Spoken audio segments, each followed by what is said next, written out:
This is the article entitled Joy by Mildred LeBlond from her 1939 Association Address.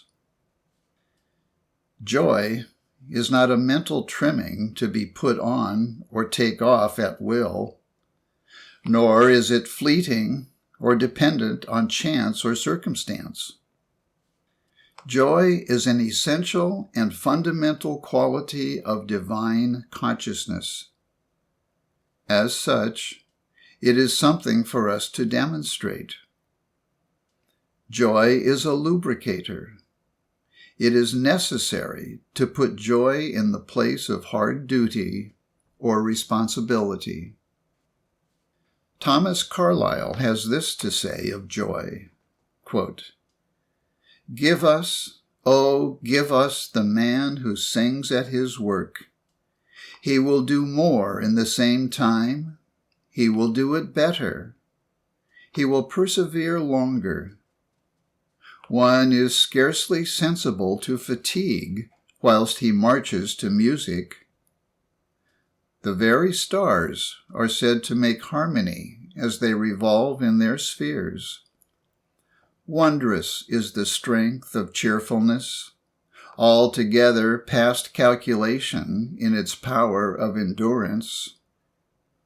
Efforts to be permanently useful must be uniformly joyous, a spirit all sunshine, graceful from very gladness, beautiful because bright." End quote. Certainly, joy is a shining quality.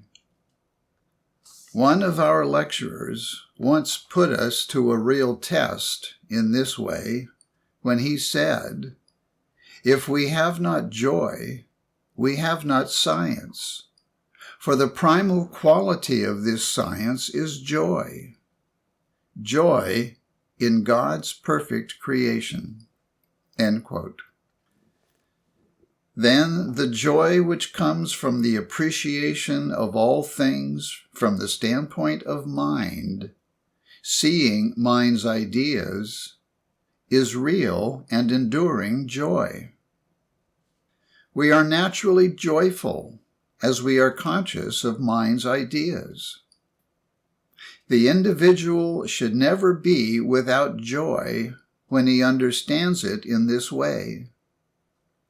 No matter how little he may believe he possesses or understands these ideas, he has the opportunity to know what he has as real, to be joyful because man and the universe is mind manifested, because they are real, because they are here, and here and now are ours, yours, and mine.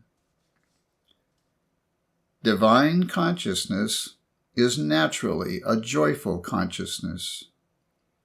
The joyful consciousness is a rich consciousness, and indestructibly rich because it perceives and understands mind's ideas to be omnipresent.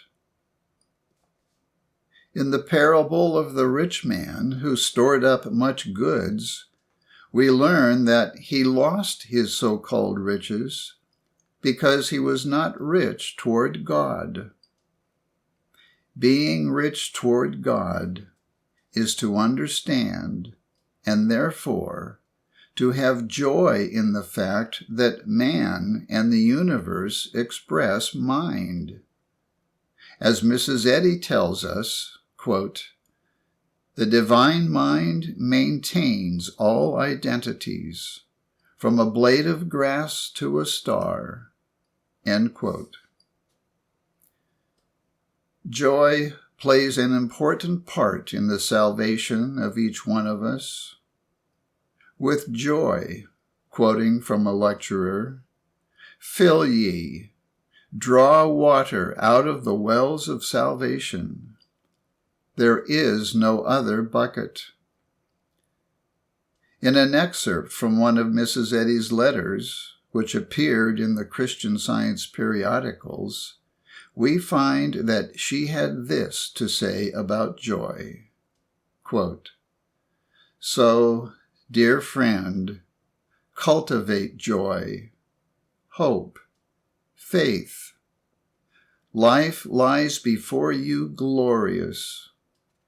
Banish the shadow, seize the substance, and God, good, is with you always." End quote.